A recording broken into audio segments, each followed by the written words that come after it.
붉은 촛농이 촛대를 타고 굵게 맺혀 있다가 마지막 숨을 내쉬듯 툭 하고 떨어졌다.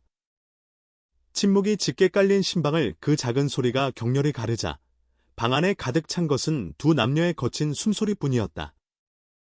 문틈으로 스며드는 찬밥의 호롱불 그림자가 일렁이고 그 불안정한 빛 아래 13살의 어린 신부 수아는 사시나무 떨듯 몸을 떨고 있었다. 화려한 홀레복은 어린아이의 몸집에 너무나도 크고 무거웠다. 그녀의 새하얀 손가락은 무릎 위에서 꽉 움켜쥐어져 손등의 핏기마저 사라졌다. 이방인인 남편과의 첫날 밤. 우물가에서 몰래 들은 끔찍한 소문들이 머릿속을 스쳐 지나가며 공포를 한껏 부풀렸다. 그의 그림자가 벽면을 타고 커지며 다가왔다. 다가오는 손길을 보자마자 수아는 질색하며 몸을 움츠렸다. 도살장으로 끌려가는 새끼 양처럼. 그러나 손이 그녀의 어깨에 닿기는커녕 공중에 멈춰선 채 사라졌다. 신랑 현우의 얼굴에는 혼란과 연민이 스쳐 지나갔다. 눈앞에 있는 것은 신부가 아니라 깊은 숲속에서 길을 잃은 온몸이 공포에 질린 어린아이에 가까웠다. 두려워 말게 그의 목소리는 낮고 부드러웠지만 수아의 귀에는 천둥처럼 울렸다. 그 순간 현우의 마음속에서 무언가가 결정되었다. 사내로서의 본능과 사람으로서의 양심이 충돌하는 고통스러운 순간이었다. 가문을 위해 마련된 이 결혼이지만 이토록 어리고 연약한 생명을 자신의 욕망으로 짓밟아도 되는 것일까? 촛불이 또 한 번 살짝 흔들리며 그의 굳은 의지를 비추었다. 그는 다가서지 않고 오히려 뒤로 물러나 방 구석에 놓인 두꺼운 이불을 꺼내 펴기 시작했다. 그리고 한쪽 구석에 베개를 던져 놓았다. 수아는 이해할 수 없다는 듯 그를 바라보았다. 현우는 그녀의 눈을 똑바로 보며 이제까지 그 누구도 해주지 않았던 말을 건넸다. 널 다치게 하지 않겠다. 네가 진정한 여인이 되어 내 품으로 스스로 걸어올 때까지 기다릴 테니? 그것은 단순한 위로가 아니었다. 시대의 관습을 거스르는 용기 있는 선언이자 한 사람을 향한 깊은 존중의 표현이었다. 첫날 밤, 신랑은 신부의 손끝 하나 건드리지 않겠다고 맹세했다. 그날 밤, 그들 사이에 펼쳐진 것은 육체의 금침이 아니라 신뢰라는 이름에 보이지 않는 달이었다. 그러나 이 특별한 약속은 과연 지켜질 수 있을까? 가문의 눈치와 사회의 압박 속에서 한 청년의 고결한 선택은 어떤 파란을 맞이하게 될 것인가? 그리고 오롯이 지켜봐야만 하는 세월 동안 어린 신부의 마음에는 어떤 변화가 일어나게 될까? 타는 듯한 붉은 촛농이 촛대 아래로 뚝 하고 떨어지는 소리가 정적인 신방을 날카롭게 갈랐다. 방 안을 가득 채운 것은 숨막힐 듯한 침묵과 아릿한 지운 냄새, 그리고 갓 혼례를 치른 두 남녀의 거칠어진 숨소리뿐이었다.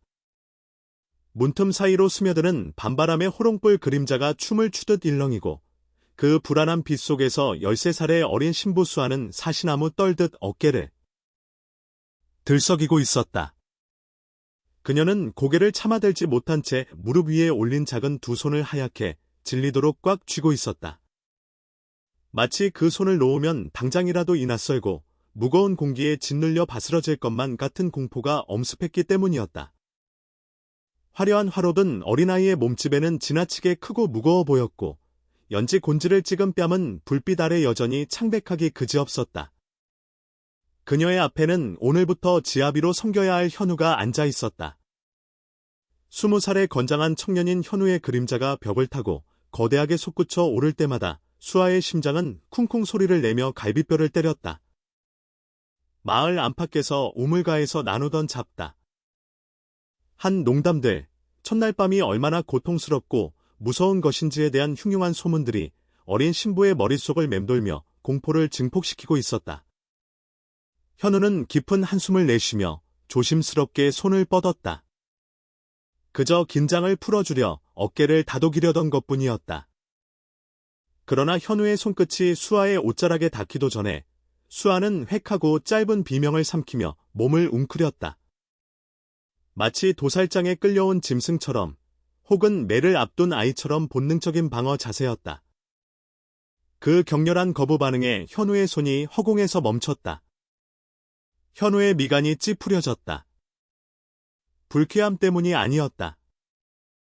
눈앞에 이 작은 생명체가 느끼고 있을 원초적인 두려움이 고스란히 해져왔기 때문이었다. 이것은 혼례가 아니라 차라리 폭력이 아닌가? 현우는 씁쓸한 표정으로 거두어들인 손을 무릎 위에 다시 올렸다. 방금 전까지 마당을 가득 메웠던 하객들의 왁자지껄한 웃음소리와 축하의 말들이 환청처럼 귓가를 맴돌았으나 정작 심방 안의 현실은 차갑게 식어가는 촛농처럼 비정했다. 현우는 눈앞의 신부를 다시금 찬찬히 뜯어보았다. 아직 솜털이 보송보송한 얼굴, 채 성숙하지 못한 좁은 어깨, 그리고 두려움에 젖어 물기가 어린 눈망울. 그것은 여인이라기보다는 그저 겁에 질린 어린아이의 모습 그 자체였다. 사실 이 혼례는 현우의 의지와는 상관없이 가문의 결정으로 급작스럽게 이루어진 것이었다. 몰락해가는 양반 가문인 현우의 지방과 재력은 있으나 신분이 미천하여 양반 사위를 드리고 싶어 했던 수아의 집안의 이해타산이 맞아떨어진 결과였다.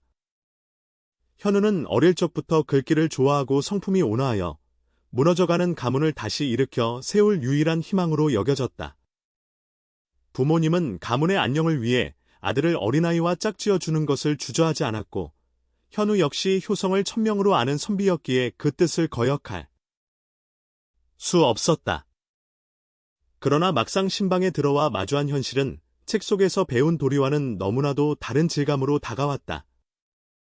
수아는 아직 세상을 알기도 전에 부모의 품에서 어리광을 부려야 할 나이에 남편 수발과 시집살이라는 거대한 짐을 짊어지게 된 것이다.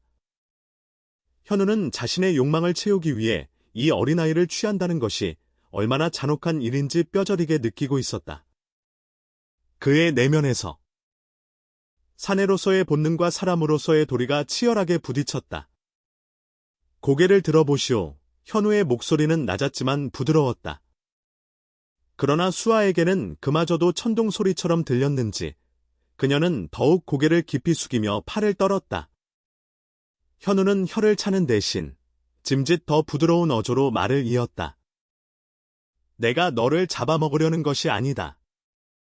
그저 얼굴이나 한번 제대로 보고자 함이니 두려워 말고 나를 보아라. 그제야 수아는 아주 천천히 조심스럽게 고개를 들었다. 눈물로 얼룩진 눈가와 두려움이 가득한 검은 눈동자가 현우의 시선과 마주쳤다. 그 눈빛은 마치 숲속에서 덫에 걸린 어린 노루의 눈망울 같았다. 현우는 가슴 한구석이 육심거리는 것을 느꼈다. 이 아이는 나를 지아비로 보는 것이 아니라 자신을 해칠지도 모르는 낯선 포식자로 보고 있구나. 현우는 씁쓸한 미소를 지으며 방구석에 놓인 주안상으로 시선을 돌렸다. 합한주가 담긴 표주박이 덩그러니 놓여 있었다. 그는 술을 따르는 대신 조용히 자리에서 일어나 창호지 문 쪽으로 걸어갔다. 수아의 시선이 다급하게 그의 등 뒤를 쫓았다. 혹시 그가 화가 나서 나가 버리는 것은 아닌지, 아니면 몽둥이라도 가져오려는 것인지 알 수 없는 공포가 그녀를 휘감았다. 하지만 현우는 문을 여는 대신 방 한쪽에 켜져 있던 두꺼운 목화솜 이불을 펴기 시작했다. 보통의 첫날 밤이라면 신랑과 신부가 함께 덮을 원한 금침이었으나 현우의 손길은 어딘가 달랐다. 그는 이불을 펴고는 베개 하나를 저만치 아랫목 구석으로 던져 놓았다. 그리고 다시 수아에게 다가왔다. 수아는 본능적으로 몸을 뒤로 물렀다. 현우는 그녀의 코앞에 쪼그리고 앉아 시선을 맞췄다. 그의 눈빛에는 욕망 대신 깊은 연민과 단단한 결심이 서려 있었다. 부인 현우가 불렀다. 수아는 부인이라는 호칭이 낯설어 눈만 깜빡였다. 올해 춘추가 어떻게 되시오? 뻔히 알고 있는 사실이었지만 현우는 일부러 물었다. 수아는 기어 들어가는 목소리로 대답했다. 13시옵니다. 그 숫자가 주는 무게감이 현우의 가슴을 다시 한번 짓눌렀다. 현우는 고개를 끄덕이며 수아의 작은 손을 자신의 크고 투박한 손으로 감싸주었다. 수아가 놀라 손을 빼려 했지만 현우는 놓아주지 않았다. 대신 따뜻한 온기가 전해지도록 지그시 쥐고 있을 뿐이었다. 듣거라, 수아야. 현우는 이제 격식을 차린 말투 대신 오라비가 누이에게 하듯 다정하게 이름을 불렀다. 나는 오늘 밤 너를 안지 않을 것이다. 수아의 눈이 동그랗게 커졌다. 무슨 뜻인지 이해하지 못한 기색이었다. 첫날 밤에 신랑이 신부를 안지 않는다는 것은 상상조차 해본 적 없는 일이었기 때문이다. 소박을 맞은 것인가? 내가 너무 못나서 싫으신 건가? 수아의 머릿속이 혼란으로 뒤엉켰을 때 현우의 낮은 목소리가 이어졌다. 내가 싫어서가 아니다. 너는 아직 피어오르지 않은 꽃봉오리와 같다. 무릇 꼬질한 제때가 되어 스스로 활짝 피어나야 가장 아름답고 향기로운 법이지. 억지로 꽃잎을 벌려 피우려 하다가는 꽃이 상하고 시들어 버릴 뿐이다. 현우는 수아의 헝클어진 머리카락을 조심스럽게 귀 뒤로 넘겨주었다. 그의 손길에는 욕정이 섞이지 않은 순수한 애정이 담겨 있었다. 너는 아직 너무 어리다. 여인이 되기에는, 어미가 되기에는 너무나도 작고 여리구나. 현우의 말은 단순한 위로가 아니었다. 그것은 시대의 관습을 거스르는 선언이자 어린 아내에 대한 지극한 배려였다. 당시 봉건 풍습 속에서 어린 신부들이 첫날 밤을 치르다 병을 얻거나 마음의 병을 앓는 일이 비일비재했다. 현우는 자신이 사랑해야 할 여인을 망가뜨리고 싶지 않았다. 나는 기다릴 것이다. 현우가 힘주어 말했다. 촛불이 타닥하고 타오르며 그의 결연한 표정을 비쳤다. 네가 몸과 마음이 모두 자라 진정으로 나를 지아비로 받아들이고 여인이 될 준비가 될 때까지. 3년이든 5년이든 10년이든 상관없다. 나는 내가 스스로 내 품에 안길 때까지 손끝 하나 대지 않고 너를 지켜주겠다. 그것은 20살 청년이 내뱉기에는 너무나 무겁고 고통스러운 맹세였으나 현우의 눈빛은 흔들림이 없었다. 수아는 멍하니 현우를 바라보았다. 두려움으로 가득 찼던 눈동자의 묘한 안도감과 함께 알 수 없는 물기가 차올랐다. 태어나서 처음으로 누군가가 자신을 물건이나 도구가 아닌 귀한 사람으로 대우해주고 있다는 느낌을 받았다. 현우는 수아의 족도리를 조심스럽게 벗겨주었다. 무겁게 머리를 짓누르던 장식들이 제거되자 수아는 한결 가벼워진 듯 숨을 길게 내쉬었다. 현우는 두꺼운 화옷의 겉옷을 벗겨주고는 야른 저고리 차림의 수아를 이불 속으로 밀어 넣었다. 오늘은 몸이 고단했을 테니 그저 푹 자거라. 무서운 꿈도 꾸지 말고 누가 어르더라도 모를 만큼 깊이 자야 한다. 현우는 수아의 발끝까지 이불을 꼼꼼하게 덮어주었다. 그리고는 자신은 베개를 들고 방의 반대편 구석, 우풍이 드는 자리로 물러나 노리개 이불 하나를 덮고 누웠다.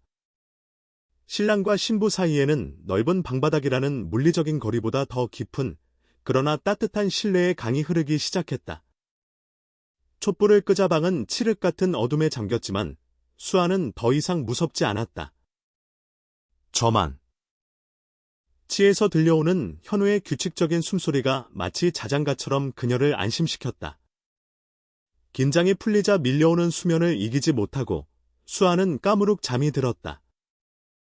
다음 날 아침, 창호지에 비치는 햇살에 눈을 뜬 수아는 소스라치게 놀라 일어났다.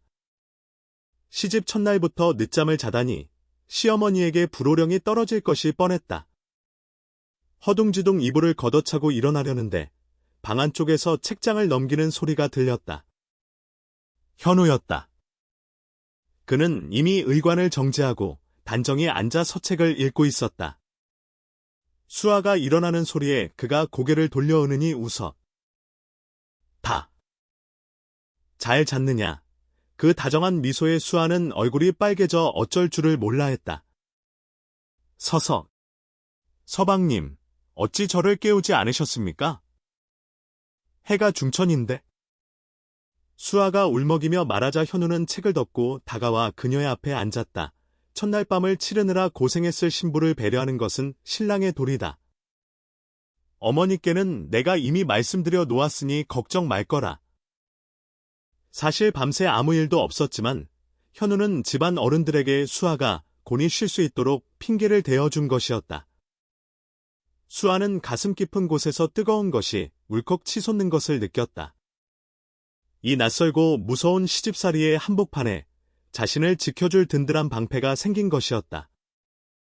그날부터 기묘한 부부 생활이 시작되었다. 겉으로는 여느 신혼부부와 다를 바 없었지만 밤이 되면 두 사람은 철저히 언니와 동생처럼 혹은 스승과 제자처럼 지냈다. 현우는 낮에는 농사일을 감독하거나 글을 읽었고 밤에는 수아의 곁을 지켰다. 시어머니 김씨는 며느리가 들어오자마자 혹독한 시집살이를 예고했다. 김씨는 깐깐하고 엄격하기로 소문난 여인이었다.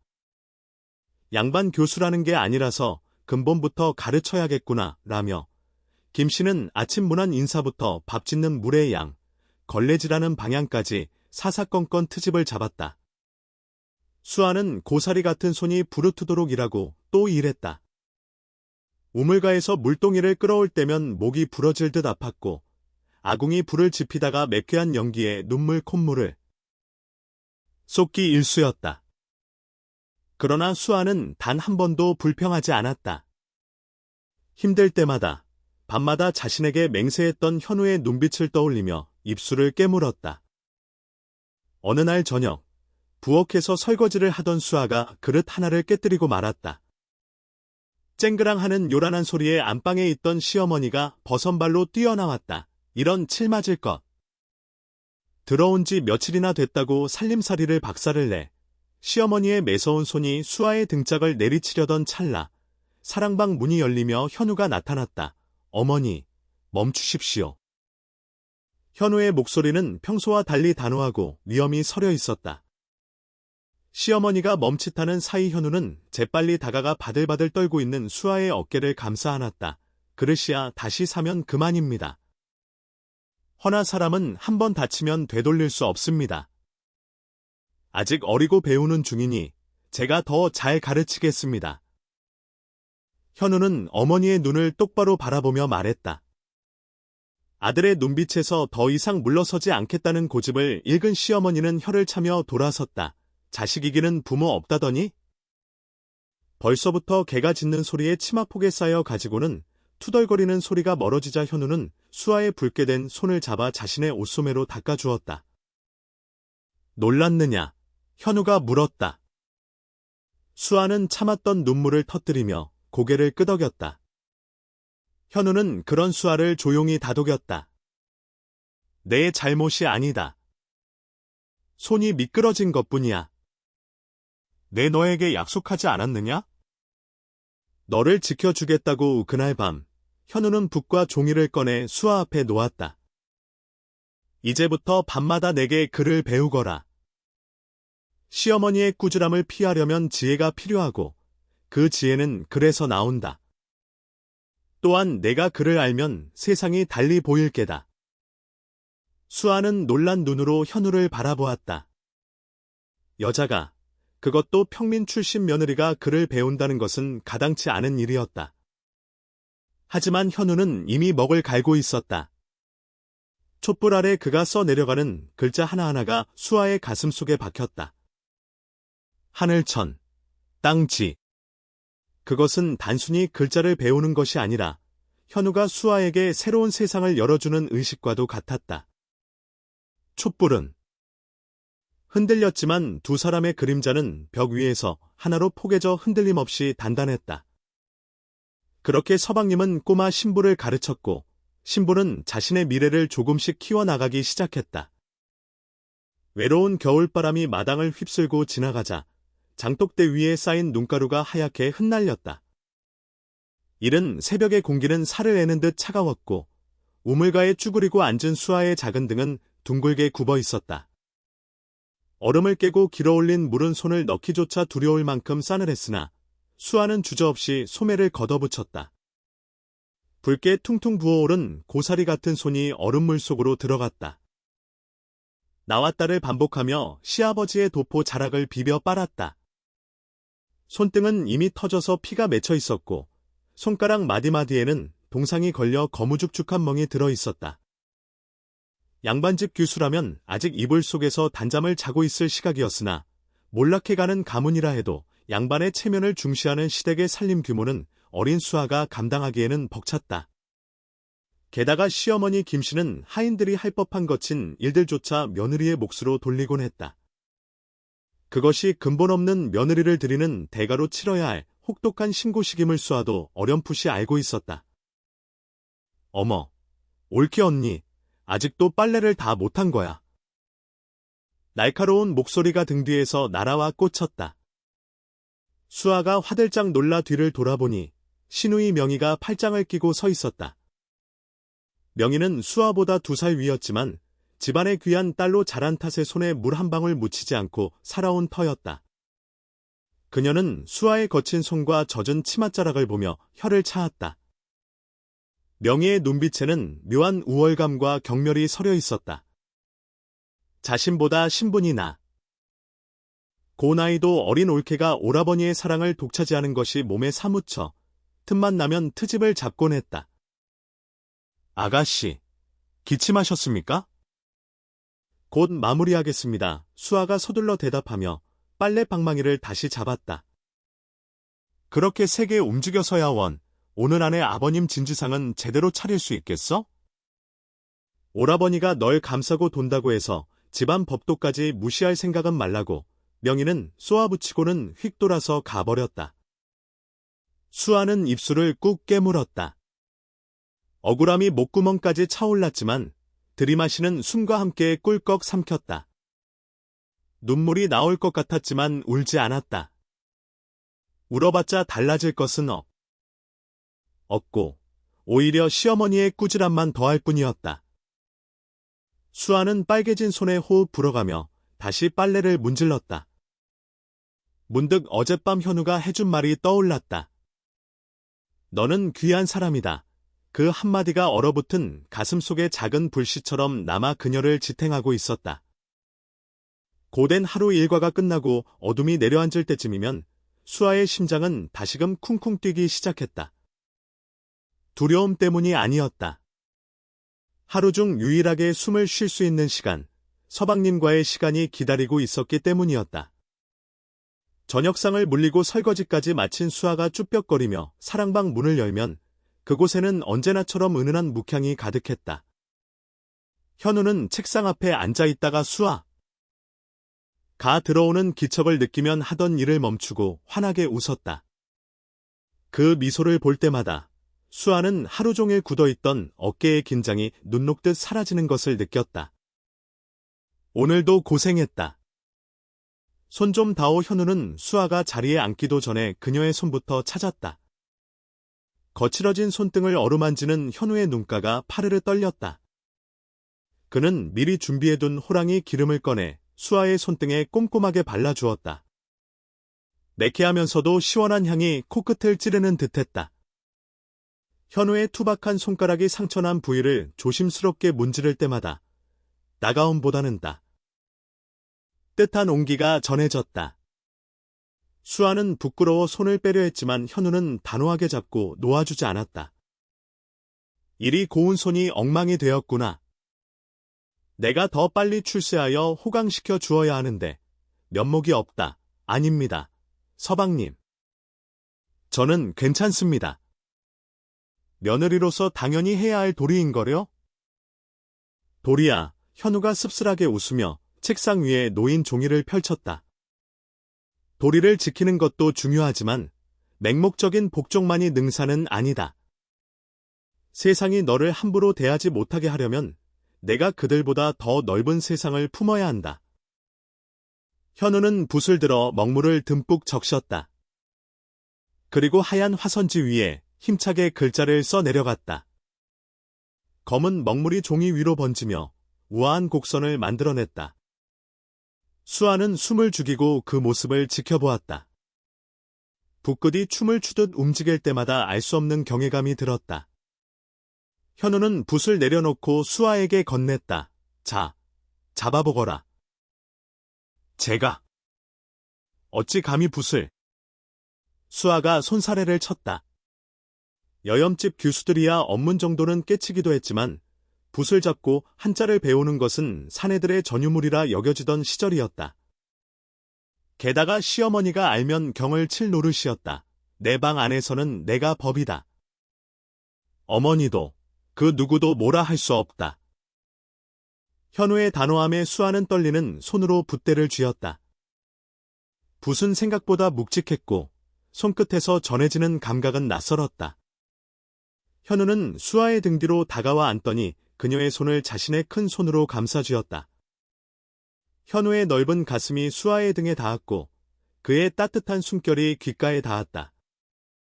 수아의 얼굴이 잘 익은 홍시처럼 붉어졌다. 심장이 너무 크게 뛰어 현우에게 들릴까봐 걱정이 될 정도였다. 힘을 빼거라. 붓은 억지로 쥐는 것이 아니라 마음 가는 대로 흐르게 두는 것이다. 현우의 손길에 이끌려 수아의 손이 움직였다. 종이 위에 비뚤하지만 분명한 형태의 글자가 새겨졌다. 나무 목현우가 낯지게 읊조렸다. 땅에 뿌리를 받고 하늘을 향해 가지를 뻗는 나무다. 비바람이 몰아쳐도 굳건히 버티는 나무처럼 너도 그리 강인해져야 한다. 나무, 목.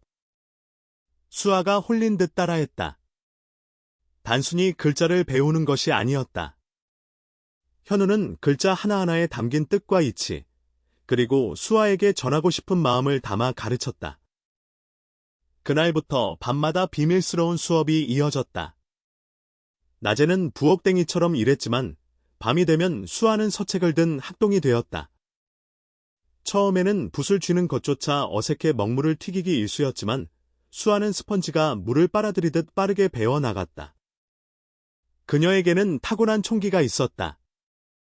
현우가 한번 가르쳐준 것은 절대 잊지 않았고 때로는 현우가 미처 생각지 못한 질문을 저 그를 놀라게 하기도 했다. 현우는 그런 수아를 보며 감탄을 금치 못했다. 이 아이가 사내로 태어났다면 정승판서가 되고도 남았을 것이다. 그는 아내의 재능을 발견한 기쁨과 함께 이 재능을 숨겨 두어야만 하는 현실의 안타까움을 느꼈다. 그래서 더욱 열정적으로 가르쳤다. 천자문을 떼고 소학을 읽기 시작했을 때 계절은 어느덧 매화가 지고 녹음이 우거 지는 초여름으로 접어들고 있었다.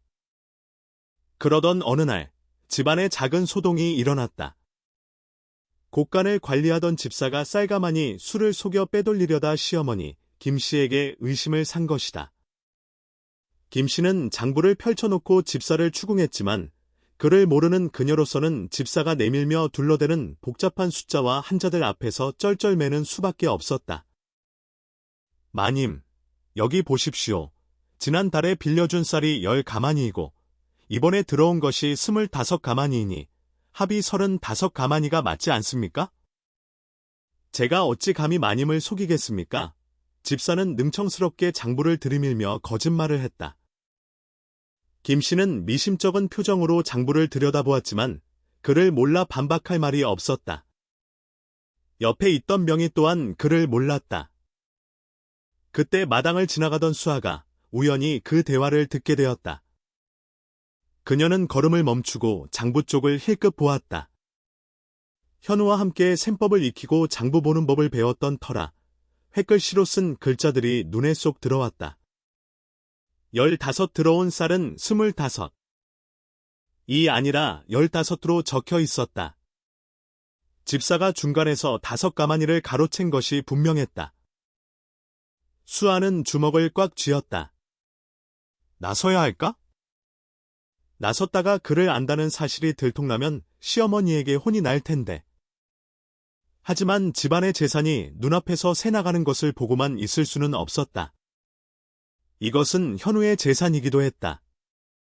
수아는 조용히, 그러나 단호한 걸음으로 다가갔다. 그리고 짐짓 아무것도 모르는 척하며 말을 건넸다. 어머님, 서방님께서 기다리시는데 잠시 다녀가도 되겠습니까?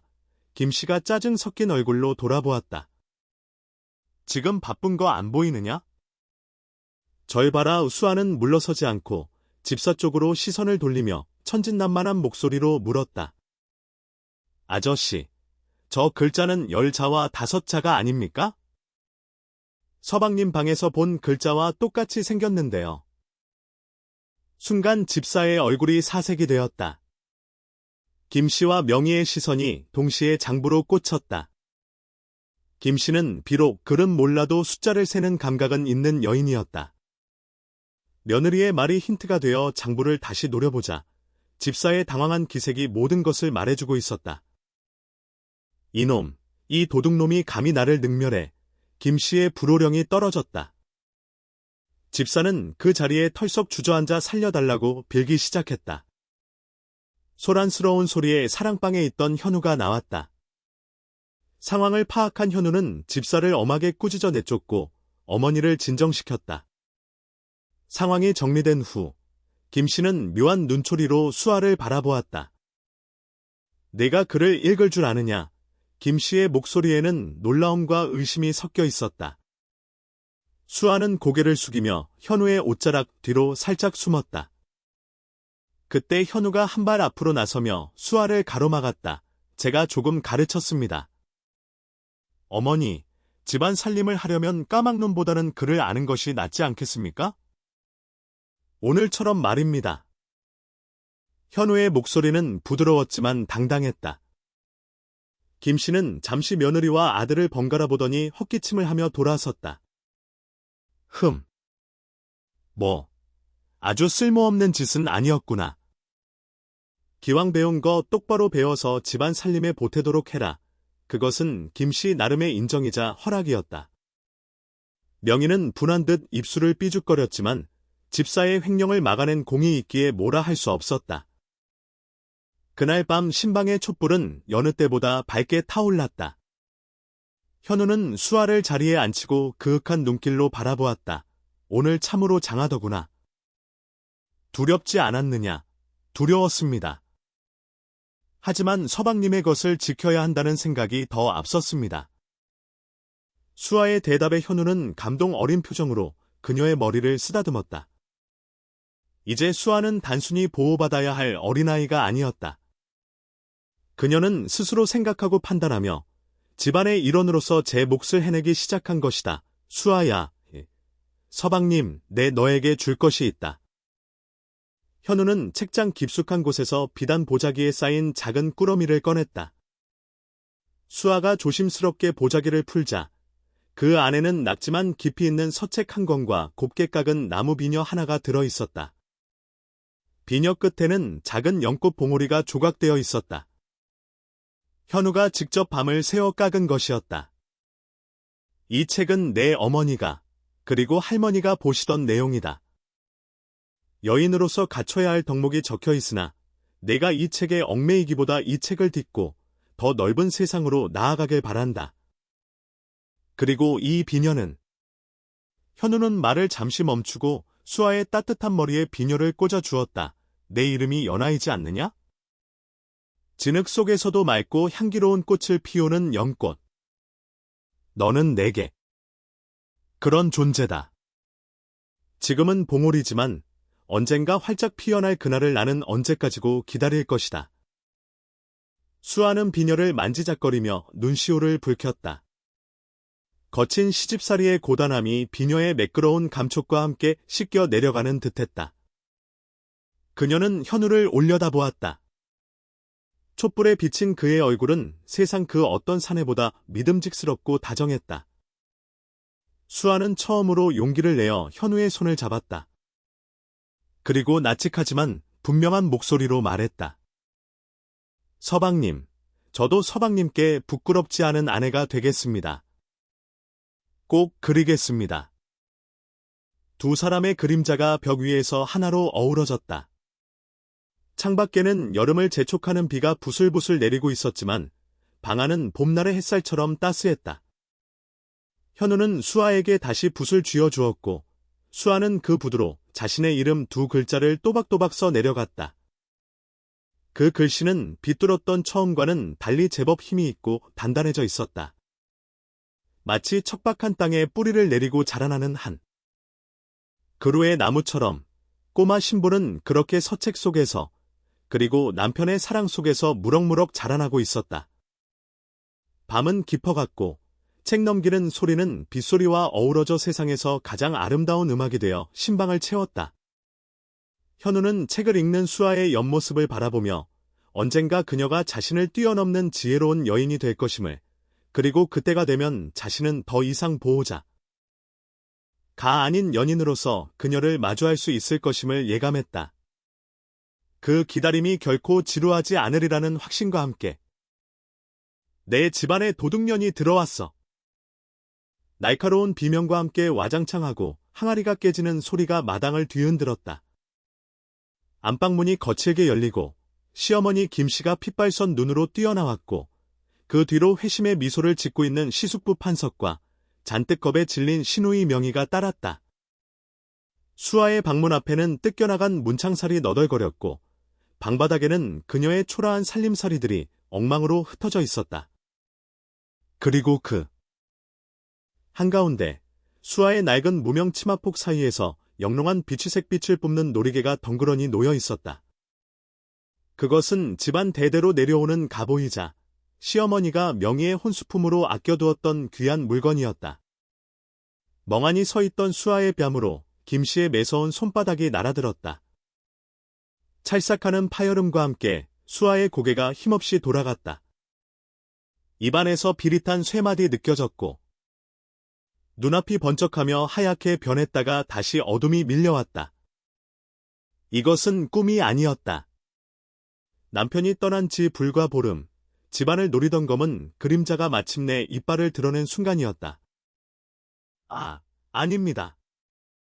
어머니, 저는 정말 모르는 일입니다. 수아가 바지자락을 잡으며 애원했지만 김씨는 싸늘하게 발길질을 했다. 증거가 이리 명백한데 오리발을 내밀어? 현우가 너를 싸고 돈다니 내가 눈에 보이는 게 없는 모양이구나. 시간을 거슬러 보름 전, 현우가 한양으로 과거를 보러 떠나던 날 새벽, 공기는 유난히 차갑고 습했다. 마을 너기 당산나무 아래까지 배웅을 나간 수아는 보따리를 건네주는 손을 떼지 못하고 있었다. 현우는 그런 수아의 손을 두 손으로 꼭 감싸주며 애틋한 눈빛을 보냈다. 다녀오리다. 장원 급제하여 내게 고운 가마를 태워줄 터이니 부디 집안을 잘 돌보고 있거라.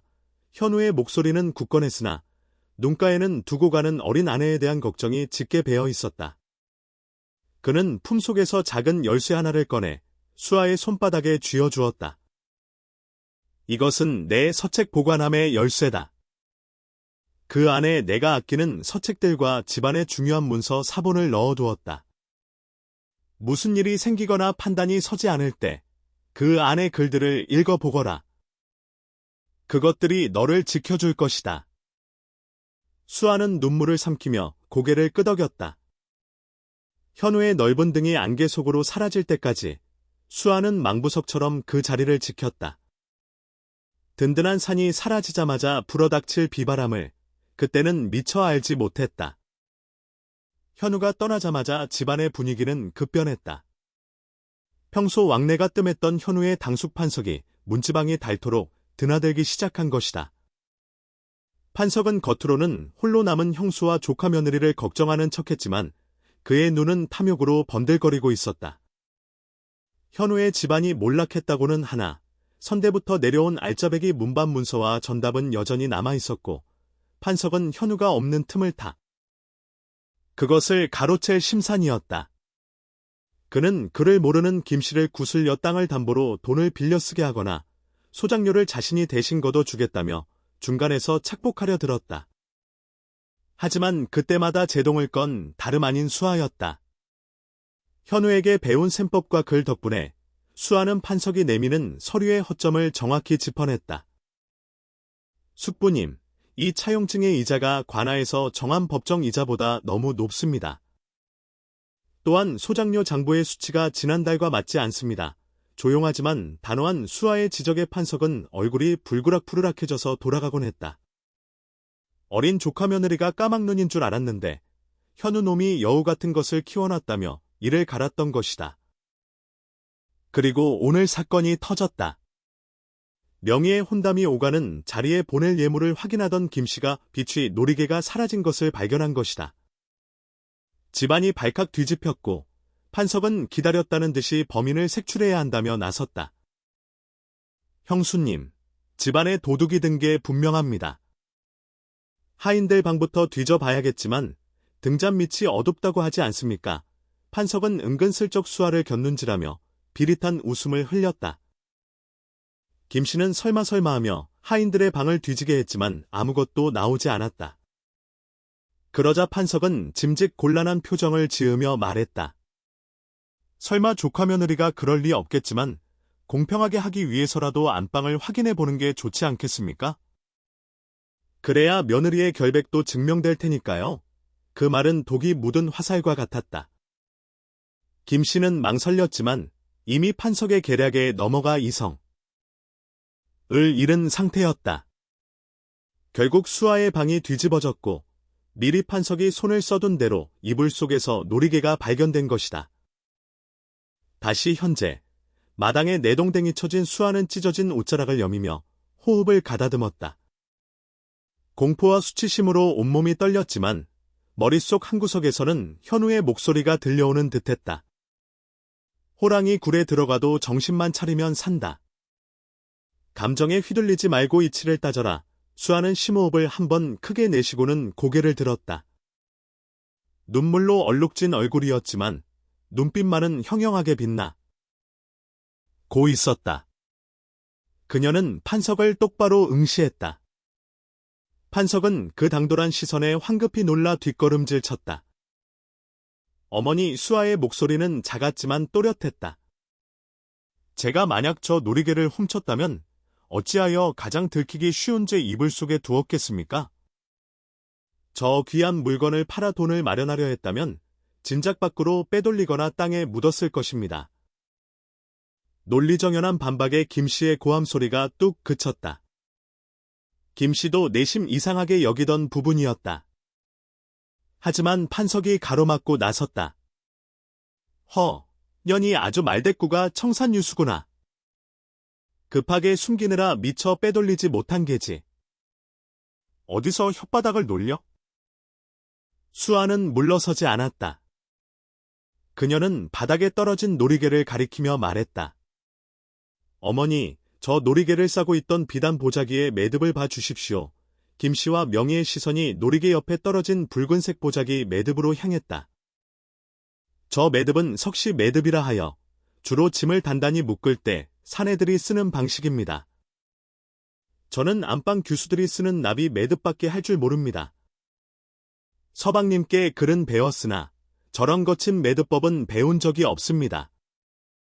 수아의 말은 날카로운 비수처럼 판석의 허점을 찔렀다.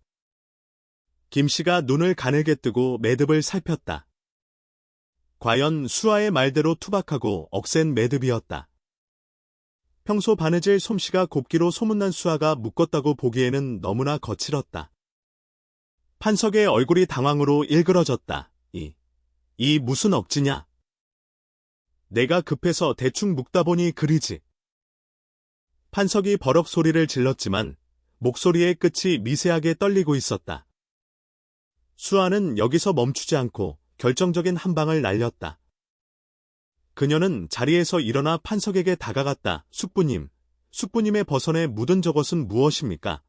모든 사람의 시선이 판석의 발끝으로 쏠렸다. 판석의 하얀 버선에는 붉은 진흙이 묻어 있었다. 어제 비가 와서 뒷마당 장독대 쪽 흙이 붉게 질척입니다. 제 방 뒷문은 장독대와 바로 연결되어 있지요. 저는 오늘 하루 종일 부엌과 안방에만 있어 뒷마당에는 나간 적이 없습니다. 제 신발을 보십시오. 수아가 자신의 꽃신을 내밀었다.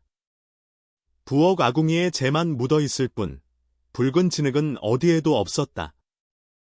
반면 판석은 오늘 아침 일찍 들러 뒷마당을 통해 몰래 들어왔던 것이다.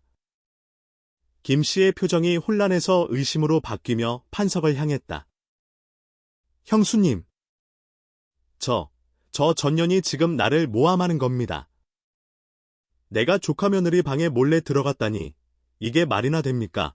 판석은 펄쩍 뛰었지만 상황은 묘하게 돌아가고 있었다. 그때 명희가 조심스럽게 입을 열었다. 어머니, 생각해보니 아까 숙부님께서 오셨을 때 소매 자락에서 딸그랑하는 소리가 났어요. 저는 그저 엽전 소리인 줄 알았는데? 철없는 신우이의 한마디가 불에 기름을 부은 격이 되었다. 판석은 사색이 되어 명희를 노려보았지만 이미 엎질러진 물이었다. 김씨는 비록 성질은 불같아도 사리분별은 할 줄 아는 여인이었다. 게다가 자신의 친족보다 돈을 더 밝히는 시동생의 성정을 누구보다 잘 알고 있었다. 김씨는 싸늘한 눈빛으로 판석을 쏘아보았다. 도련님, 설명해 보시지요. 어찌하여 도련님 버선에만 뒷마당 진흙이 묻어있으며 아까 그 소리는 또 무엇입니까? 분위기가 반전되자 판석은 쥐구멍이라도 찾고 싶은 심정이었다. 그는 헛기침을 하며 뒷걸음질 쳤다. 형수를 베풀어 도둑을 잡아주려 했더니 사람을 아주 잡으려 드는구려. 내 더러워서 간다. 가. 판석은 쫓기듯 대문을 박차고 나갔다. 마당에는 다시 정적이 흘렀다. 김씨는 바닥에 떨어진 놀이개를 주워 먼지를 털어내고는 복잡한 표정으로 수아를 바라보았다. 억울함이 풀렸으나 수아는 기고만장하지 않았다. 오히려 옷매무새를 단정히 하고 김씨 앞에 무릎을 꿇었다. 어머니, 집안 단속을 제대로 하지 못해 이런 소란을 일으켰으니 며느리의 불찰이 큽니다. 용서하십시오. 수아의 겸손한 태도에 김씨의 굳은 얼굴이 조금 풀어졌다. 일어나거라. 네가 말랑한 구석이 있는 줄은 알았지만 이리 야무질 줄은 몰랐구나. 현우가 헛수고를 한 것은 아니었어. 김씨의 말에는 칭찬인 듯 아닌 듯한 묘한 뉘앙스가 섞여 있었지만 그것은 수아에게 내려진 최고의 면죄부였다. 명희도 추뼛거리며 다가와 수아의 눈치를 살폈다. 옳게. 아까는 미안했어. 그러나 폭풍은 완전히 지나간 것이 아니었다.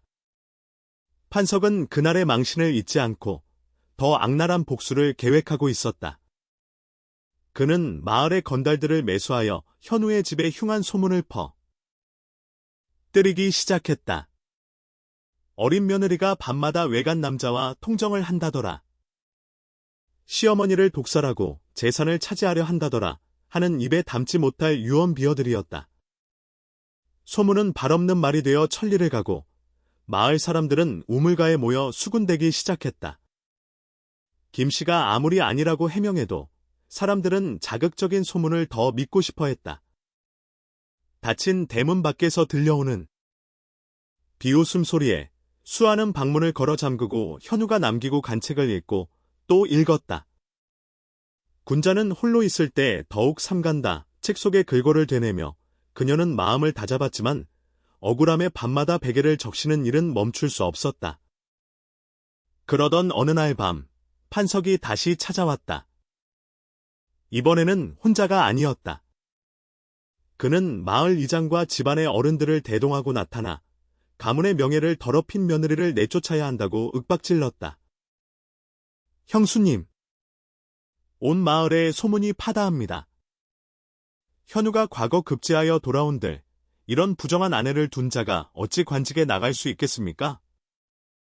가문을 위해서라도 당장 내치셔야 합니다. 판석은 칠거지약을 운운하며 김씨를 압박했다. 김씨는 입술을 깨물며 갈등했다.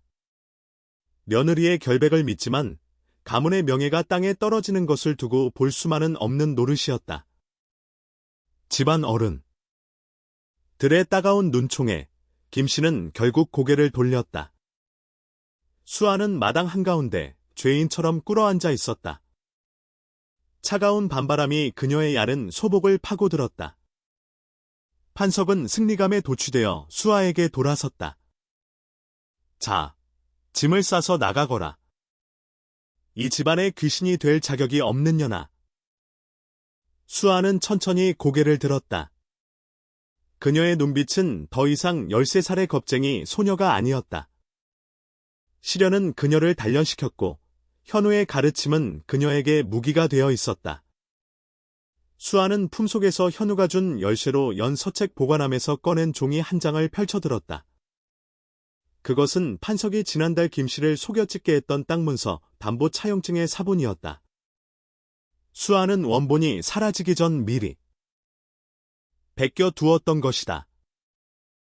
숙부님, 저를 내치시려거든 이 문서에 대해서 먼저 해명하셔야 할 것입니다. 서방님이 안 계신 틈을 타 어머니의 인장을 도용의 땅을 팔아넘기려 한 증거가 여기 있습니다. 이것을 관아에 가져가 사또께 보일까요? 아니면 조용히 물러가시겠습니까? 수아의 목소리는 서리빨처럼 차가웠다. 이장과 집안 어른들이 웅성거리며 판석을 쳐다보았다. 판석의 얼굴이 흑빛으로 변했다. 그는 수아가 이토록 치밀하게 증거를 모으고 있을 줄은 꿈에도 몰랐던 것이다. 이 억지가. 판석이 말을 더듬으며 뒷걸음질 쳤다. 수아는 종이를 높이 쳐들며 외쳤다. 제 결백은 하늘이 알고 땅이 압니다. 허나 가문을 더럽히는 진짜 도둑이 누구인지는 이 종이가 말해주고 있습니다. 서방님이 돌아오실 때까지 저는 이 집의 며느리로서 그리고 안주인으로서 제 자리를 지킬 것입니다. 누구도 저를 끌어낼 수 없습니다. 수아의 기백에 눌려 아무도 감히 나서지 못했다. 달빛이 구름을 뚫고 나와 수아의 모습을 비쳤다. 작고 여린 체구에서 뿜어져 나오는 위엄은 흡사장수와도 같았다. 판석은 꼬리를 내리고 도망치듯 사라졌고 어른들도 헛기침을 하며 하나 둘 자리를 떴다. 마당에 홀로 남은 수아는 그제야 다리가 풀려 주저앉았다. 손에 쥔 종이가 바스락거렸다. 멀리서 새벽 닭이 울어. 다 춥고 길었던 밤이 지나고 있었지만 수아는 알고 있었다. 이것이 끝이 아니라 더 큰 싸움의 시작임을, 그리고 언젠가 돌아올 그에게 부끄럽지 않은 모습으로 서기 위해 자신은 더 강해져야 함을 뼈저리게 되새겼다. 그녀의 시선은 한양 쪽 하늘을 향해 있었다. 서방님, 부디 무사히 돌아오십시오. 제가 지키고 있겠습니다. 끌어내라. 집안의 법도를 어지럽히고 어른을 능멸한 죄, 관아로 끌고 가서 그 혓바닥을 뽑아버려야 마땅하다. 우레와 같은 고함 소리와 함께 대문이 박살날듯이 열렸다. 흙먼지가 자욱하게 피어오르는 가운데 며칠 전 쫓겨났던 숙부 판석이 관아의 포졸들을 대동하고 들이닥쳤다. 그의 뒤로는 마을의 불량배들까지 몽둥이를 들고 합세하여 고요하던 현우의 집안 마당은 순식간에 아수라장으로 변했다.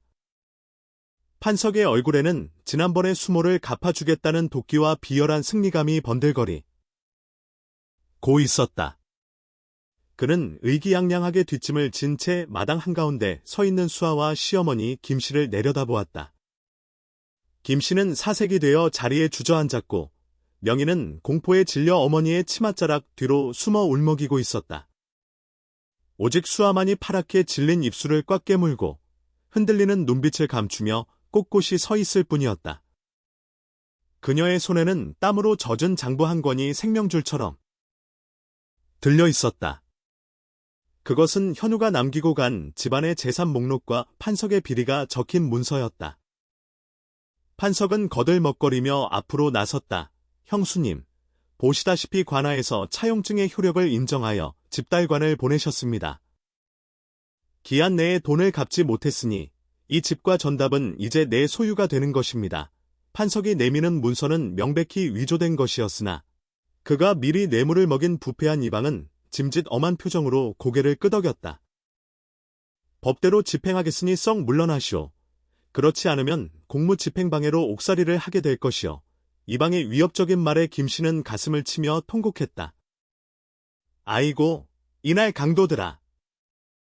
남편이 피땀 흘려 일군 집을 날로 먹으려 하다니 천벌이 무섭지 않느냐. 그러나 포졸들은 눈 하나 깜짝하지 않고 세간살이를 마당으로 집어던지기 시작했다. 장독이 깨지고 귀한 서책들이 땅바닥에 나뒹굴었다. 명희의 비명과 김씨의 울음소리가 뒤섞여 처참한 지옥도를 그려냈다. 멈추십시오.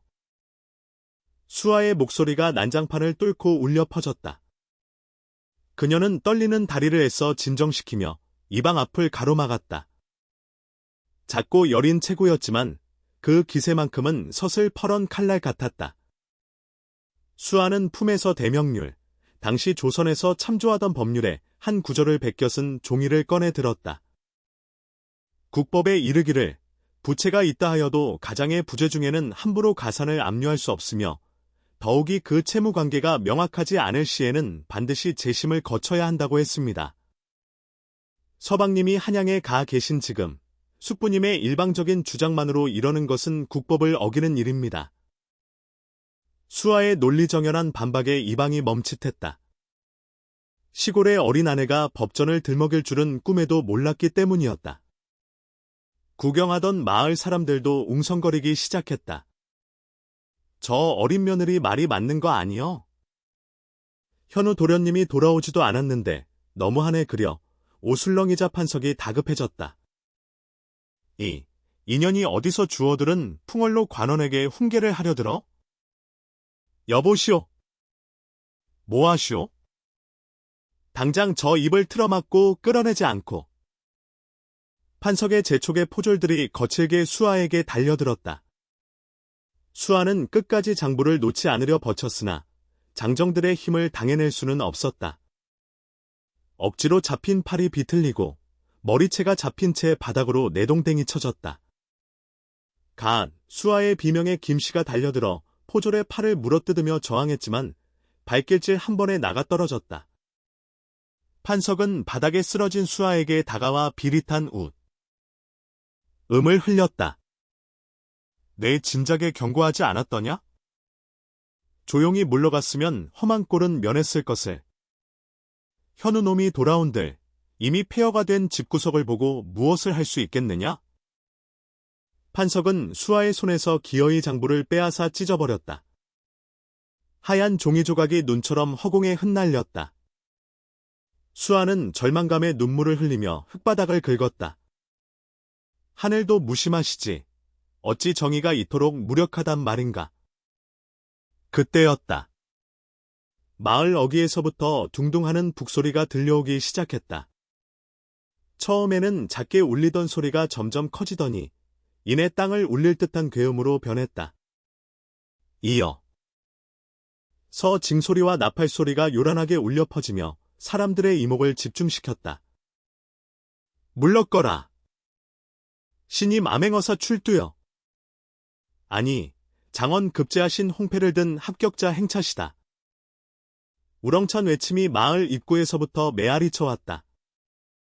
포졸들의 손길이 멈췄고 판석의 얼굴에서 웃음기가 싹 가셨다. 마을 사람들이 홍을 갈라지듯 길을 터주자 저 멀리서 휘황찬란한 깃발을 앞세운 행렬이 모습을 드러냈다. 청색 도포를 입은 호위 무사들을 선두로 화려한 비단 양산을 쓴 가마와 악공들이 줄을 이었다. 그리고 그 행렬의 중심에 머리에는 종이 어사화를 꽂고 붉은 관복을 입은 채 백마를 탄 사내가 위풍당당하게 들어오고 있었다. 햇살을 받아 눈부시게 빛나는 그 모습은 마치 천상에서 내려온 장군과도 같았다. 백마 위의 사내는 천천히 곱비를 당겨 멈춰섰다. 갓 아래로 보이는 그 얼굴은 햇볕에 그을려 조금 더 강인해 보였지만 분명히 현우였다. 수아는 흐릿한 눈물 넘어 그 모습을 보고 숨을 멈췄다.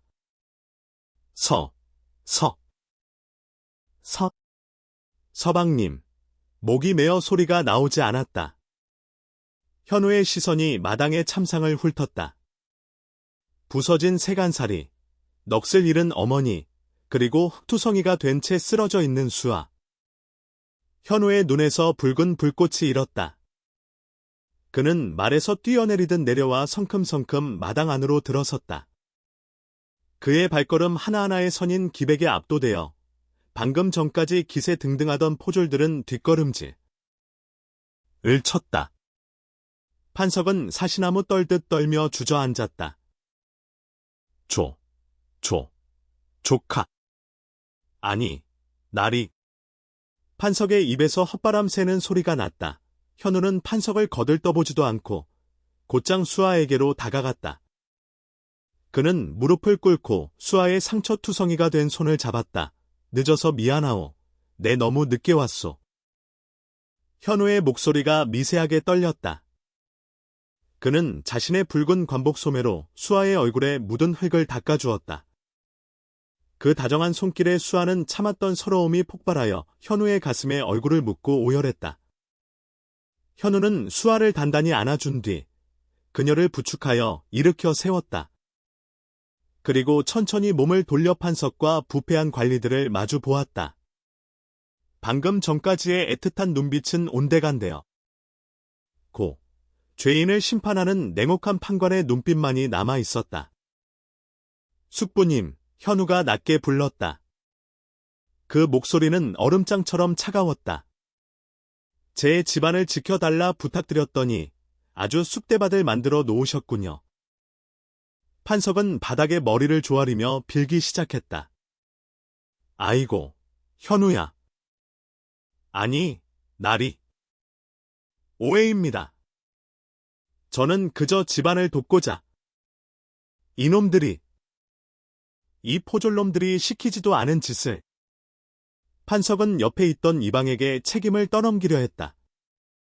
그러자 이방이 펄쩍 뛰며 대들었다. 아니, 이게 무슨 소리여? 대감시켜서 한 일 아니여? 서로 물고 뜯는 추악한 꼴을 보며 현우는 차갑게 코웃음을 쳤다. 그는 품에서 두루마리 하나를 꺼내 펼쳤다. 그것은 임금이 직접 하사한 교지였다. 나는 이번 과거에서 장원을 하여 전하께 특별히 이 고을의 비리를 감찰하라는 어음을 받고 내려온 길이여. 내 집안일 뿐만 아니라 그간 숙부와 결탁하여 백성들의 고요를 빨아먹은 이방과 사또의 죄상까지 낱낱이 밝혀낼 것이다. 현우의 선언에 이방은 거품을 물고 기절할 듯 쓰러졌다. 여봐라. 이 자들을 당장 포박하여 관하로 압송하라. 현우의 명령이 떨어지자 그를 호위하던 관군들이 들이닥쳤다. 상황이 역전되어 판석과 이방, 그리고 행패를 부리던 불량배들이 줄줄이 굴비 엮이듯 포박되었다. 판석은 끌려가면서도 현우를 향해 애원했다. 현우야. 내가 내 당숙이다. 핏줄을 봐서라도 제발 한 번만 용서해다오. 그러나 현우는 눈 하나 깜짝하지 않았다. 핏줄이라 하셨습니까? 숙부님께서 제 아내와 어머니를 짐승보다 못한 취급을 하실 때 그 핏줄의 정은 이미 끊어졌습니다. 국법은 지엄하니 가서 죄값을 치르십시오. 판석의 처절한 비명 소리가 멀어질 때까지 마을 사람들은 숨을 죽이고 그 광경을 지켜보았다. 이윽고 마당에는 정적이 찾아왔다. 악은 처단되었고 정의가 바로 섰다. 마을 사람들은 그제야 환호성을 지르며 만세를 불렀다. 암행어사 만세. 현우 도련님 만세. 현우는 소란이 정리되자 어머니 김씨에게 큰 절을 올렸다. 어머니, 불초자가 늦게 돌아와 심려를 끼쳐드렸습니다. 용서하십시오. 김씨는 아들의 손을 잡고 하염없이 눈물을 흘렸다. 아니다. 장하다. 내 아들.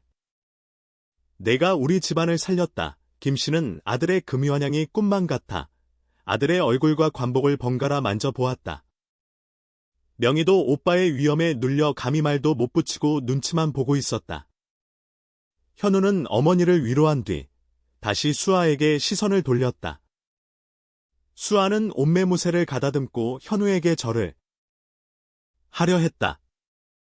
그러나 현우가 그녀의 어깨를 잡아 제지했다. 부인, 절을 받아야 할 사람은 내가 아니라 부인이요. 현우의 말에 주위가 조용해졌다. 사대부가의 남자가 아내에게 공을 돌리는 것은 흔치 않은 일이었기 때문이다.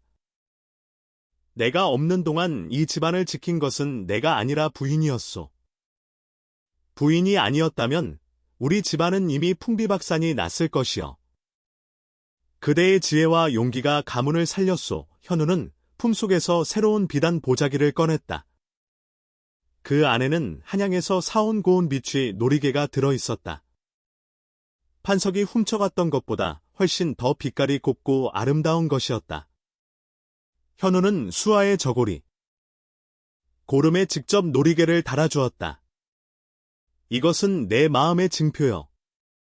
고생 많았소, 수아야. 수아는 놀이개를 어루만지며 현우를 올려다보았다. 서방님. 그녀의 눈에서 기쁨과 안도의 눈물이 주르륵 흘러내렸다. 현우는 수아의 눈물을 닦아주며 환하게 웃었다. 그 미소는 과거 급제의 영광보다 눈앞의 아내를 되찾은 기쁨으로 더욱 빛나고 있었다. 그날 밤, 마을에서는 큰 잔치가 벌어졌다. 돼지를 잡고 술을 내어 마을 사람들을 대접했다. 사람들은 현우의 덕망을 칭송하고 수아의 현명함을 입에 침이 마르도록 칭찬했다. 역시 그 남편의 그 아내라니까.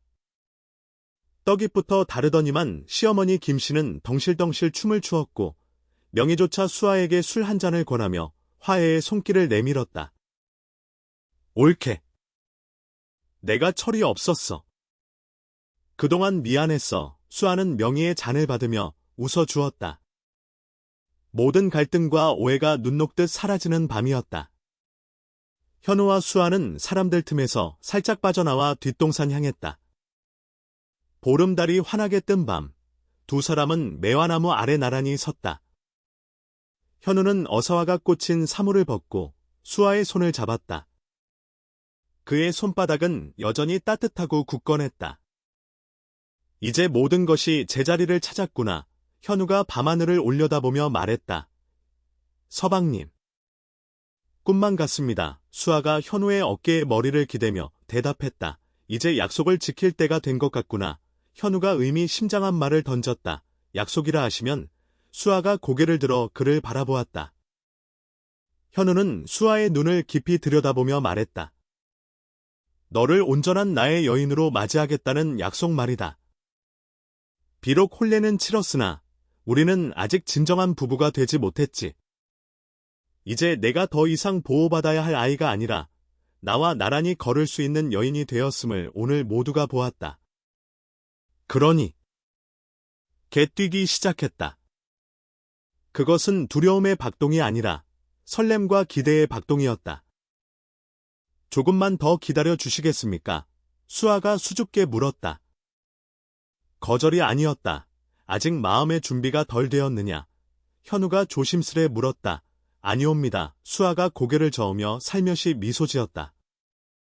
서방님께서 저를 위해 낭만적인 시 한 수 읊어주시면 그때 답을 드리고 싶습니다. 현우는 깔깔 웃음을 터뜨렸다. 하하. 말랑한 꼬마 신부가 이제는 남편을 놀리기까지 하는구나. 좋다. 밤이 새도록 시를 읊어주마. 달빛 아래 두 사람의 웃음소리가 은은하게 퍼져나갔다. 고된 시련 끝에 찾아온 평화는 더욱 달콤했다. 담장 너머로 들려오는 잔치 소리는 그들의 앞날을 축복하는 팡파르처럼 들렸다. 이제 그들에게 남은 것은 그동안 미루어 두었던 사랑을 확인하고 행복을 쌓아가는 일뿐이었다. 어사화를 쓴 남편과 서책으로 지혜를 무장한 신부. 이 특별한 부부의 진짜 이야기는 이제 부터가 시작이었다. 세월은 여우처럼 흘러 어느덧 4번의 봄이 더 지나갔다. 뜰 앞 매화나무는 그 사이 둥치를 굵게 키워 해마다 흐드러지게 꽃을 피웠고 그 꽃잎이 바람에 날려 마당을 하얗게 뒤덮는 늦봄의 어느 날이었다. 안채의 문이 열리고 한 여인이 사뿐히 마당으로 내려섰다. 옥색 치마에 연분홍 저고리를 입은 자태가 한 떨기 수선화처럼 고와 지나가던 바람조차 잠시 머물다. 갈 듯했다. 그녀는 더 이상 보짐을 메고 눈물 짓던 13살의 꼬마 신부가 아니었다.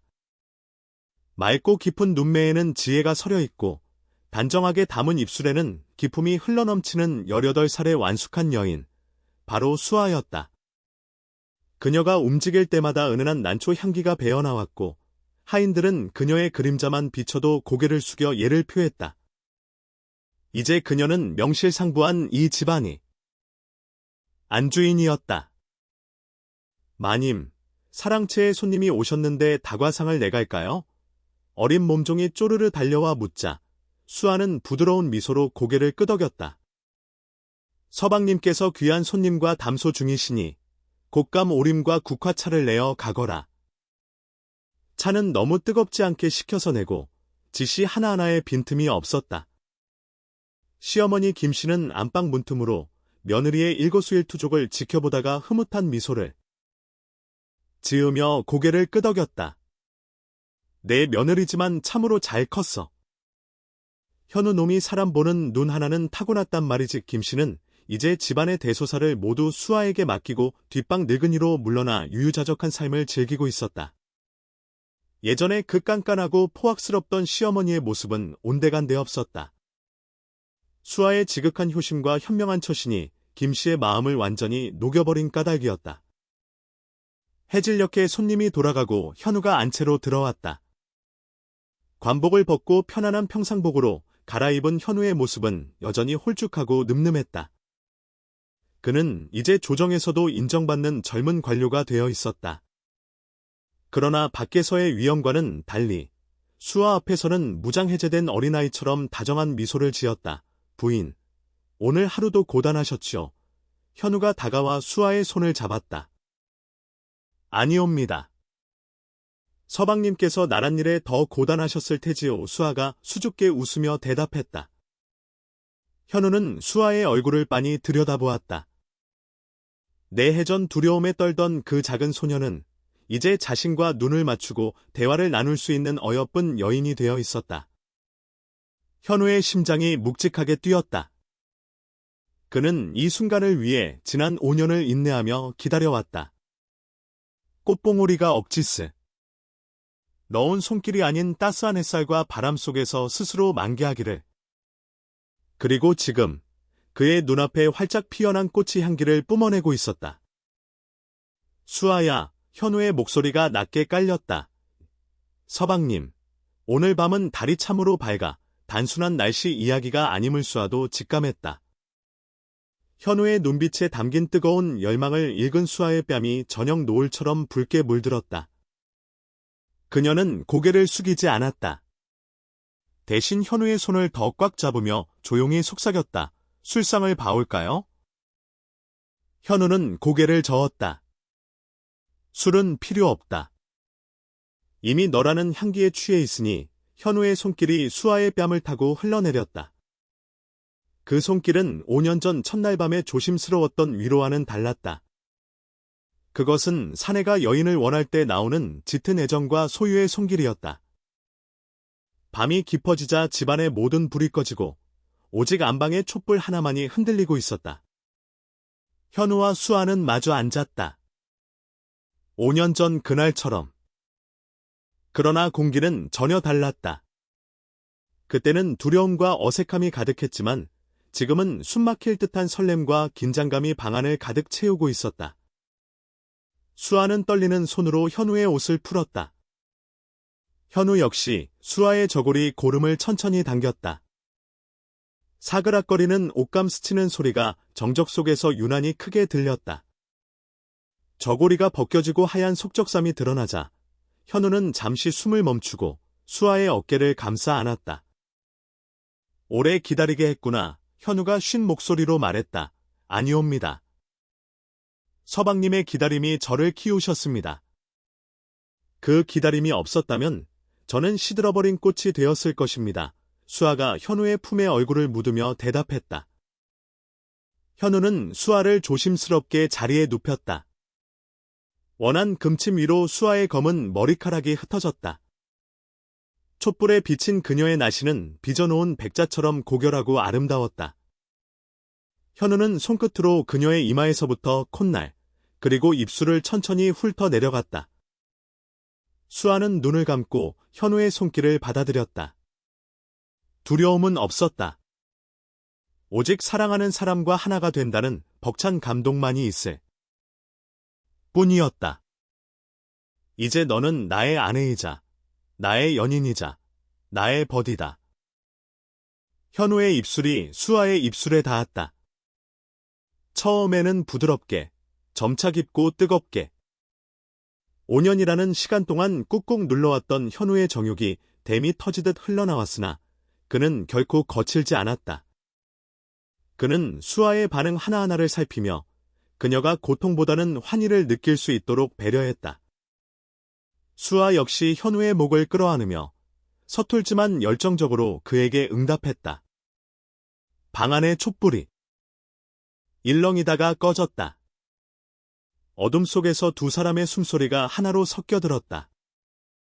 그것은 단순한 육체의 결합이 아니었다. 오랜 시간 서로를 지켜보며 쌓아온 신뢰와 존경, 그리고 깊은 연민이 사랑이라는 이름으로 승화되는 신성한 의식이었다.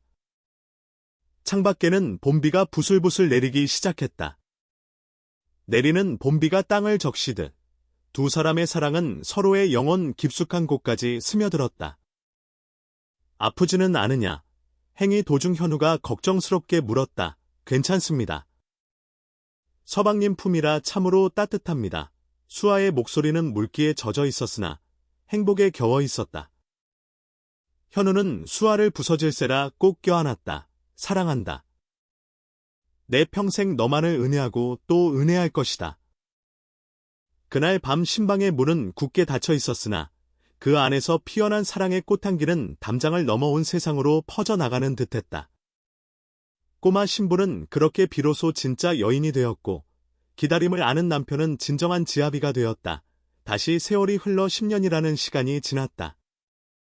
현우의 집 앞마당에는 아이들의 웃음소리가 끊이지 않았다. 아버님! 소자가 통감을 다 외웠습니다.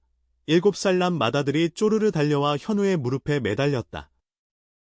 현우는 허 웃으며 아들을 번쩍 들어올렸다. 오냐? 그래? 어디 한번 들어보자구나. 마루에는 5살 난 딸아이가 수아의 곁에 앉아 서툴게 바느질을 흉내내고 있었다. 수아는 그런 딸의 모습을 사랑스럽게 바라보며 흐트러진 머리를 매만져 주었다. 그녀의 얼굴에는 세월의 흔적 대신 온화한 어머니의 미소가 자리 잡고 있었다. 서방님, 아이가 숨 넘어가겠습니다. 내려놓고 천천히 하십시오. 수아가 웃으며 말했다. 현우는 아들을 내려놓고 수아의 곁으로 다가와 앉았다.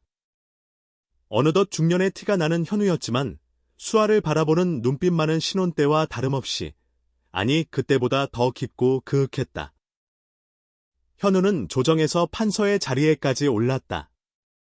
그의 강직한 성품과 탁월한 식견은 임금의 총의를 받기에 충분했다.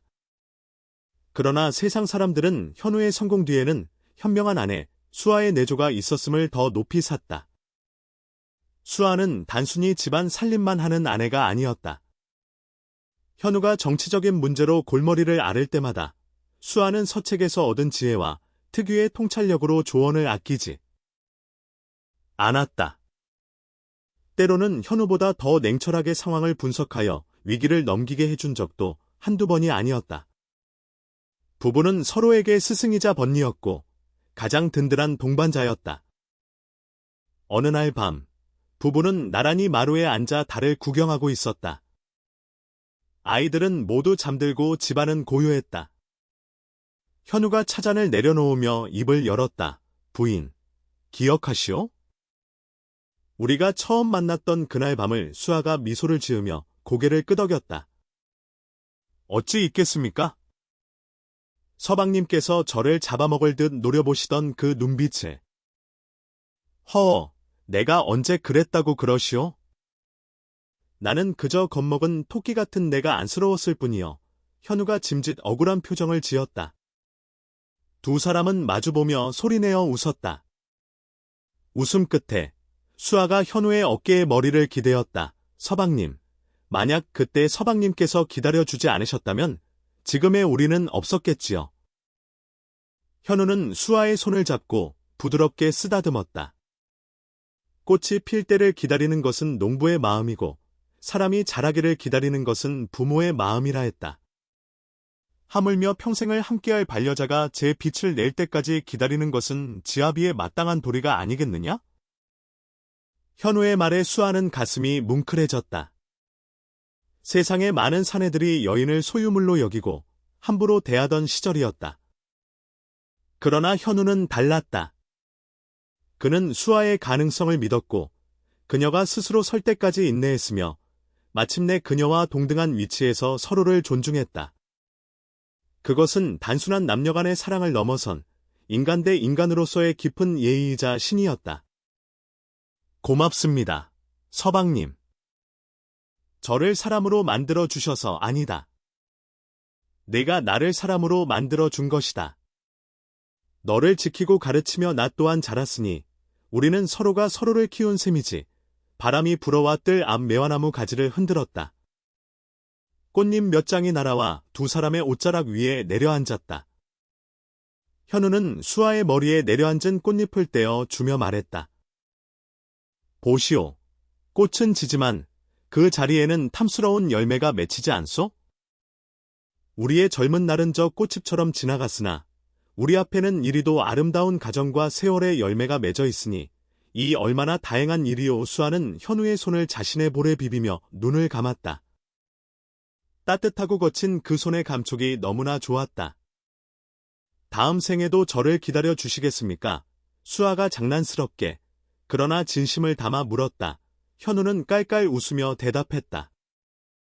다음 생에는 내가 너보다 더 어리게 태어나 내가 나를 키우게 할 작정이다. 그러니 이번 생에 내가 베푼 은혜를 잊지 말고 꼭 갚아야 할 것이다.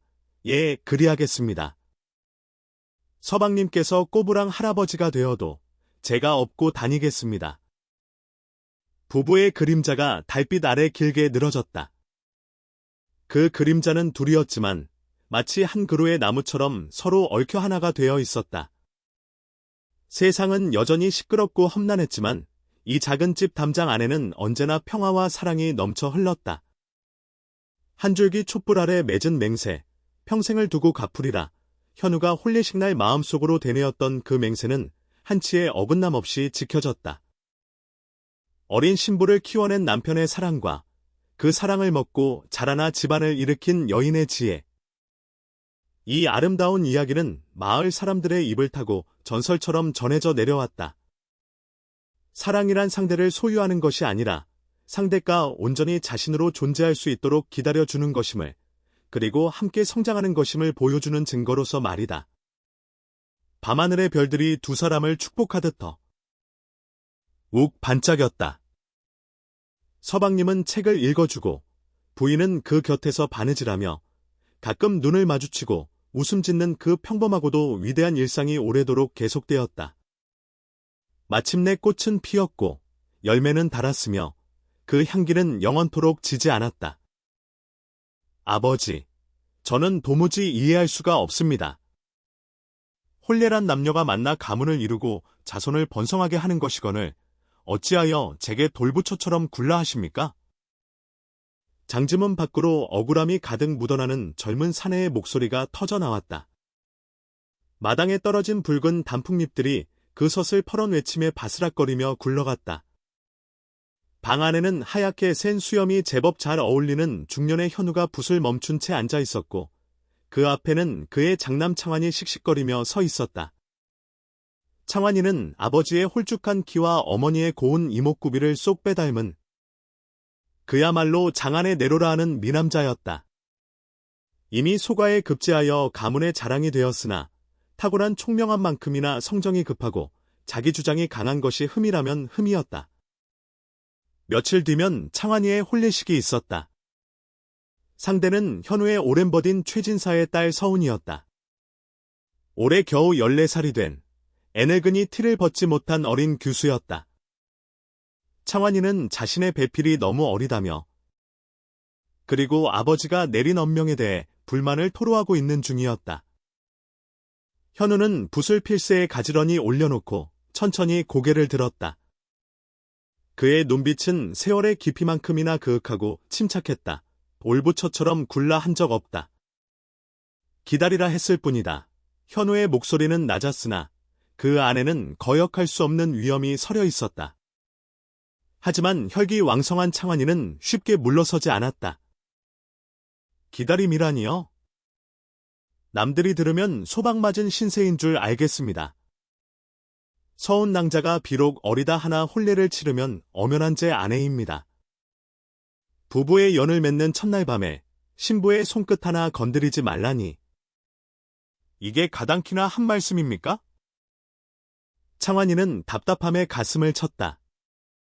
그는 친구들 사이에서 들은 무용담이며 사내로서의 본능, 그리고 가장으로서의 권위를 내세우고 싶어 안달이 나 있었다. 그에게 아버지가 내린 3년의 유예는 말도 안 되는 고행처럼 느껴졌다. 현우는 혀를 차며 자리에서 일어났다. 그는 등지를 쥐고 방안을 천천히 거닐다 창가에 놓인 난초 화분 앞에 멈춰 섰다. 잎사귀를 어루만지며 입을 열었다. 창환이야, 너는 내가 서운이보다 글을 더 많이 읽고 세상을 더 많이 안다고 생각하느냐? 창환이는 당연하다는 듯 고개를 끄덕였다. 물론입니다. 서운 낭자는 이제 겨우 네 글자나 읽는 수준이라 들었습니다. 제가 가르쳐야 할 것이 태산입니다. 현우가 피식 웃었다. 그 웃음은 비웃음이 아니라 과거 자신의 오만함을 떠올리는 자조 섞인 웃음이었다. 가르친다. 그래. 나도 한때는 그리 생각했었다. 내가 너의 어미를 가르쳐 사람을 만들겠다고 생각했지. 허나 지나고 보니 그게 아니더구나. 현우는 벽장에 소중히 보관해 두었던 낡은 나무 상자를 꺼냈다.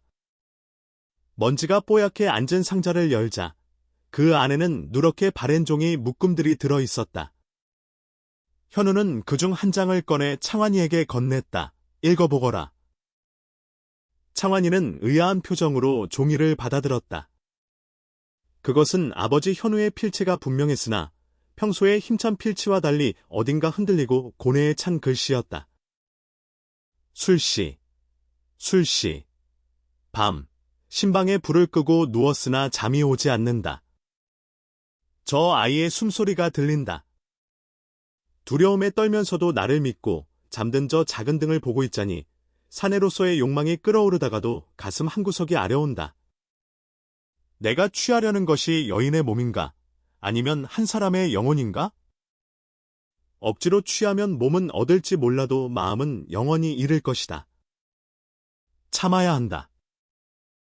저 아이가 꽃이 될 때까지 내가 비바람을 막아주는 담장이 되어야 한다. 하지만 참으로 길고도 고통스러운 밤이다. 창환이는 글을 읽어내려가며 점차 표정이 굳어졌다. 그가 알고 있는 아버지는 언제나 태산처럼 흔들림 없고 감정에 휘둘리지 않는 냉철한 선비였다. 그러나 이 글 속에 담긴 아버지는 욕망과 윤리 사이에서 치열하게 갈등하고 밤새 뒤척이며 괴로워하는 한 명의 나약한 사내였다. 아버지, 이것은 창환이가 떨리는 목소리로 물었다. 현우는 창밖의 먼 산을 바라보며 말했다. 내가 내 어머니와 혼례를 치르고 쓴 일기다. 그때 내 어머니는 13살이었다. 지금의 서운이보다 한 살이 더 어렸지. 현우는 잠시 말을 멈추고 회상에 잠겼다. 창환이야, 너는 어른이 된다는 것이 무엇이라 생각하느냐? 수염을 기르고 관직에 나가는 것이냐? 아니면 여인을 품고 자식을 낳는 것이냐? 현우가 물었다. 창환이는 선뜻 대답하지 못하고 우물쭈물했다. 진정한 어른, 그리고 진정한 사내는 자신의 힘을 과시하는 자가 아니라 자신보다 약한 자를 위해 그 힘을 절제할 줄 아는 자다. 내가 서운이를 그저 욕망의 대상이나 집안의 부속품으로 여긴다면 너는 오늘 밤 당장 합방을 해도 좋다. 허나 서운이를 평생을 함께할 동반자로 너의 영혼을 나눌 유일한 버드로 여기고 싶다면 기다려라.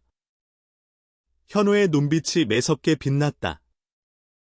꽃봉오리를 억지로 벌리면 꽃잎이 찢어지고 향기가 날아간다. 네가 기다려준 시간만큼 서운이는 너를 신뢰할 것이고 존경할 것이다. 그 신뢰가 바탕이 되지 않은 부부관계는 모래성이나 다름없다. 내 어머니가 그 많은 시집살이와 풍파 속에서도 무너지지 않았던 것은 내가 자신을 지켜주리라는 믿음이 있었기 때문이다. 그 믿음은 말로 쌓은 것이 아니라 내가 밤새 허벅지를 꼬집으며 참아낸 그 인내의 시간들로 쌓은 것이다. 창환이는 고개를 숙였다. 손에 쥔 종이가 뜨겁게 느껴졌다. 아버지가 어머니를 얼마나 깊이 사랑했는지, 그리고 그 사랑을 지키기 위해 얼마나 처절하게 노력했는지가 활자 너머로 전해져 왔다. 자신이 생각했던 사랑은 그저 거칠던 소유욕에 불과했음을 깨닫자 부끄러움이 밀려왔다. 그때 방문이 조용히 열리며 수아가 들어왔다. 세월이 흘러 눈가에 주름이 잡혔지만 그녀의 깊이는 더욱 깊어져 있었다. 수아는 다과상을 들고 들어와 두 사람 사이에 내려놓았다. 무슨 이야기를 이리 심각하게 나누십니까? 문 밖까지 한숨 소리가 들립니다. 수아가 빙긋이 웃으며 물었다. 창환이는 어머니의 얼굴을 똑바로 쳐다보지 못했다. 현우는 헛기침을 하며 다과상의 첫 잔을 들었다. 아비로서 아들에게 혼례를 앞두고 몇 가지 당부를 하던 중이여. 수아는 창환이의 손에 들린 낡은 종이를 보고는 무슨 상황인지 단박에 눈치챘다. 그녀는 창환이의 옆에 다소곳이 앉아 아들의 손을 잡았다. 어머니의 손은 따뜻하고 거칠었다. 집안을 일으키느라 고생한 흔적이 역력한 그 손이었다. 창환이야, 수아가 부드럽게 불렀다. 내 아버지는 참으로 미련한 분이셨단다. 창환이가 놀란 눈으로 어머니를 바라보았다. 현우도 차를 들이키다가 사례가 들린 듯 콜록거렸다. 첫날 밤, 어찌나 무섭게 노려보시던지 나는 호랑이에게 잡혀가는 줄 알았지. 헌데 그 호랑이가 밤새 잠도 안 자고 내 이불을 덮어주더구나. 나는 자는 척했지만 다 알고 있었단다. 이분이 나를 얼마나 귀하게 여기는지, 내 숨소리 하나에도 얼마나 귀를 기울이는지. 수아의 눈가가 촉촉해졌다. 여인은 말이다. 사내가 주는 비단옷이나 폐물에 감동하는 것이 아니다. 나를 있는 그대로 봐주는 그 눈빛, 나를 위해 기꺼이 자신을 낮추고 기다려주는 그 마음에 평생을 바칠 결심을 하는 것이다. 네가 아버지의 밥만 닮아도 서운 아가씨는 세상에서 가장 행복한 여인이 될 게다.